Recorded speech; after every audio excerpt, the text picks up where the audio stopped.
Alright, welcome to another Unity3D production. In this video we are going to go over the process of adding a normal map to our shader that we've been building up in the last few videos. And to do this, what I'm going to do is I'm actually going to be using a normal map that I made inside of Substance Designer, a procedural normal map. You can actually see that here. Now I made a video that describes how to do this, and I will be making many more videos on how to use Substance Designer to create procedural textures and use them inside of Unity. So, without further ado, let's get started. Let's actually use this procedural normal map on our shader. Alright, so let's go into MonoDevelop here.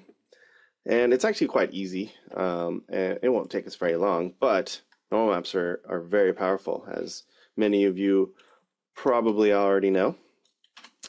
So what I'm going to do is I'm going to give myself another texture. So I'm going to call this bump map, and I'm going to give it a name of normal map in here, and it's going to be of type 2D, remember, and then we just needed to give it a default value of bump. So bump's another one that you can use like that. Alright, so now we have a texture, so let's save this and go back into our Unity scene, and let's check out our texture here. So now we have another texture property that we can utilize on our model here in our shader. All right, so let's go back into MonoDevelop and let's make our bump map actually work, our normal map. So again, to do that, what you need to do is add a float 2 so we can utilize the UVs for this bump map. So we just say float 2 and then UV underscore bump map, and that'll basically give us the UVs of our model that we can use. All right, and then down here we need to declare another sampler 2D, right? So we can access the pixel data from the texture in our normal map. So we're going to say sampler 2D, and we're going to say bump map. Right, so by having the same name, it creates that link between the properties and the subshader. Right? Okay, so then finally, all we need to do is come down into our surface function right here, where we're doing most of our pixel shading right here. And we just need to say that O.normal, right? So O is the actual surface output, right? And we are telling this surface output right here, which is called O, that's its variable or its identifier. We're telling it that its normals now are not the normals from the actual model, right? But they actually are the normals from our normal map. All right, so to do that, what you need to do is you need to use another new function called unpack normal. All right, so this will basically turn your normals into the appropriate format that the shader is looking for. So we can trick the GPU into thinking that the normals are different than the actual normals on the models itself, like the vertex normals. All right, so I'm going to say unpack normal. Oops, got to spell it right.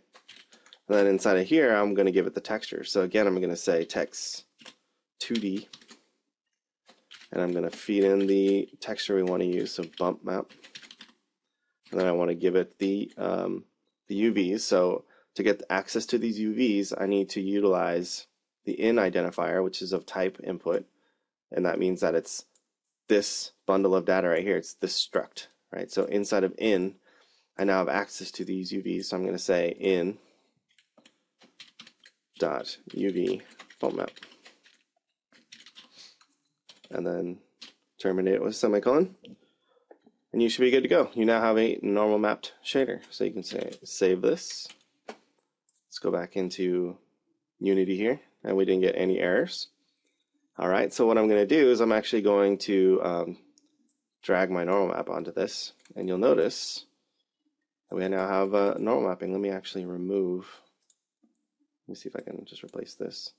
There you go. So let's actually tile this a few more times.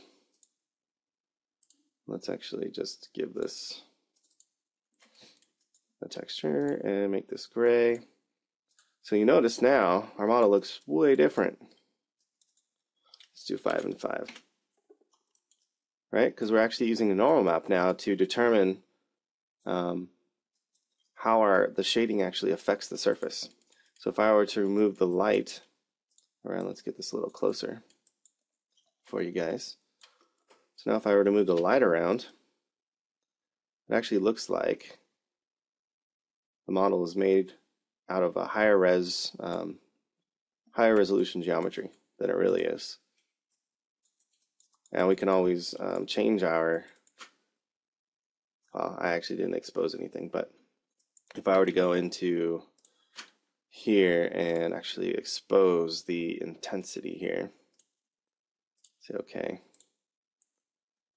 like that, and then republish this to there really quick. Now I'll show all of you guys, if you guys watch the designer tutorials, how to do all that. And then actually, let's get rid of this guy. We'll bring this back in. I will now have a slider here to adjust my intensity. So I can actually go back to my model and put the normal map on there. Let's get it back to 5 and 5. And now I can change the intensity here of that normal map. Not a big deal. There's a lot of things that you can do with the Substance Designer to make it way more procedural than that. That's a really, really basic example. So, and actually, what I need to do, sorry about this, I need to set up a few things here. Set the max to like 100, clamp it. All right, then we go republish this,